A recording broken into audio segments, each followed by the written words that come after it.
Meus irmãos e minhas irmãs, paz e bem. A partir da liturgia de hoje, nós vamos ler do capítulo 12, aonde começa a história da salvação, até o capítulo 50, o final do livro do Gênesis, todo o livro do Gênesis. Gênesis quer dizer origens. Então, nós quando observamos o livro do Gênesis, nós podemos ver que é um livro que é escrito por várias mãos, vários autores, e que eles foram reunidos, então, esses diversos textos, em um livro do Gênesis, porque eram livros que tratavam das origens da humanidade. Basta observar, por exemplo, o capítulo 1 e 2 do Gênesis, que nós vemos, depois que Adão e Eva já eram criados, o ser humano era criado, então se recomeça a criação. E o Deus que antes tinha criado com a força da sua palavra, agora cria moldando o barro. Depois deste homem tira a costela. Então não só uma história de criação que se repete, mas um modo diferente de criar. Isso porque nós temos diversos autores em que estão ali trabalhando. Se fala das tradições, são 4 tradições diferentes que incidem sobre não somente o Gênesis, mas sobre todo o Pentateuco.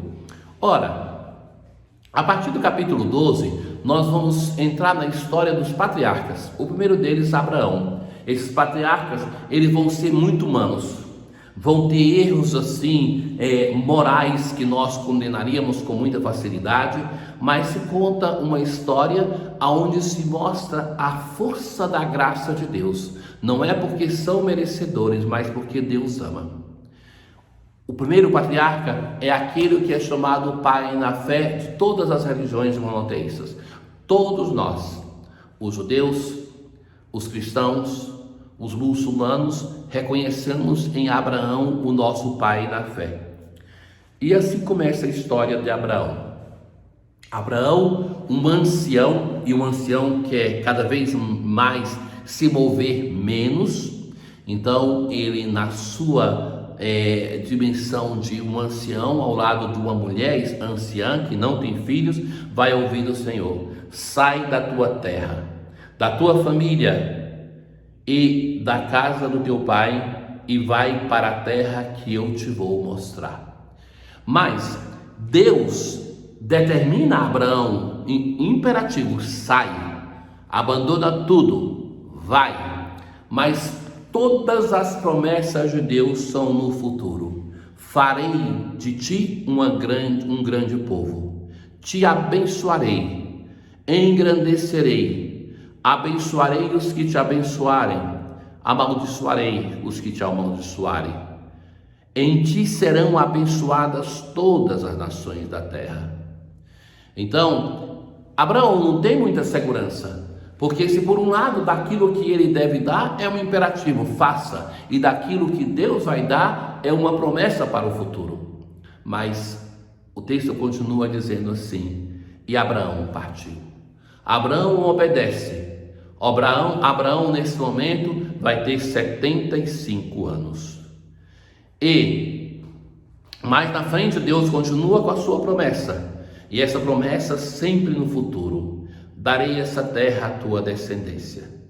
E Abraão chega naquele lugar e ele faz um altar. Este homem que, como os outros seus contemporâneos, poderia buscar a glória do seu próprio nome, ele parte por força da palavra de Deus. O que este homem tem? Somente a palavra de Deus que diz para ele: sai, e que faz uma promessa para o futuro.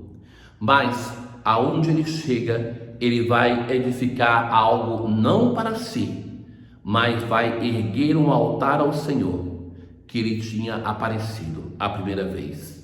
E depois, mais na frente da mesma leitura de hoje, e nós vamos ouvir isso em outros momentos, construiu também um altar e invocou o nome do Senhor. Então, deste Deus que determina a sua vida, Abraão tem o quê? A força da sua palavra. É Deus que diz e ele crê. É esse Deus que continua a nos falar hoje. E é a força da sua palavra que nos basta para segui-lo, para obedecê-lo. Abraão vai se mostrar desde o início um homem que confia no Senhor. Por isso é o nosso pai na fé. De todos os patriarcas, nós vamos ver com muita transparência no livro do Gênesis as suas características. E a primeira de Abraão aparece, aquele que acreditou.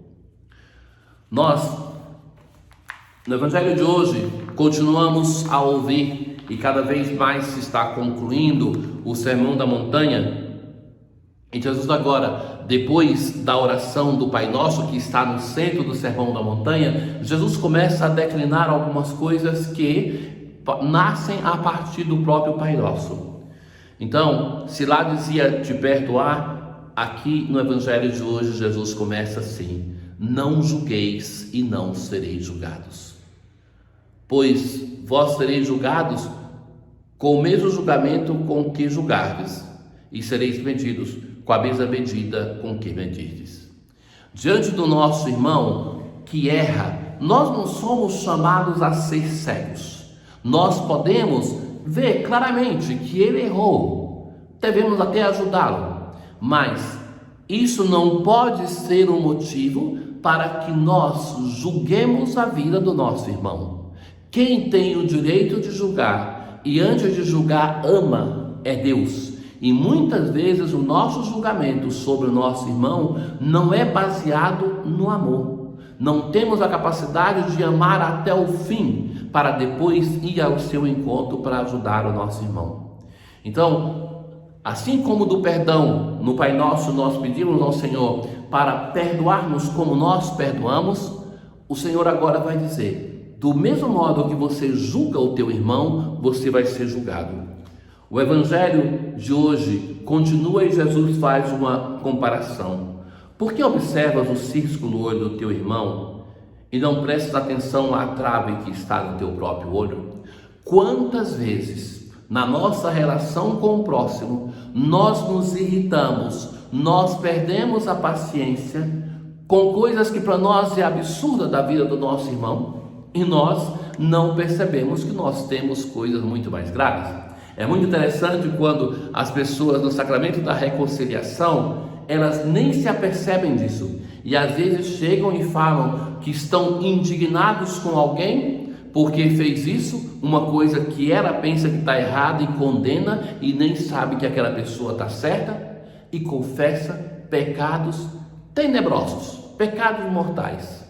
E a nosso confessor, nós temos que, como Jesus no Evangelho de hoje, alertar: meu filho, você se apercebe que você está indignado por aquilo do teu irmão que você pensa que está errado e que na verdade ele está até certo, e você vem confessar um pecado gravíssimo? Então, somos chamados a olhar com misericórdia, mas não somente isso, somos chamados a olhar-nos com o olhar de Deus, mas percebendo e nos amando, percebendo também aquilo que não está bem.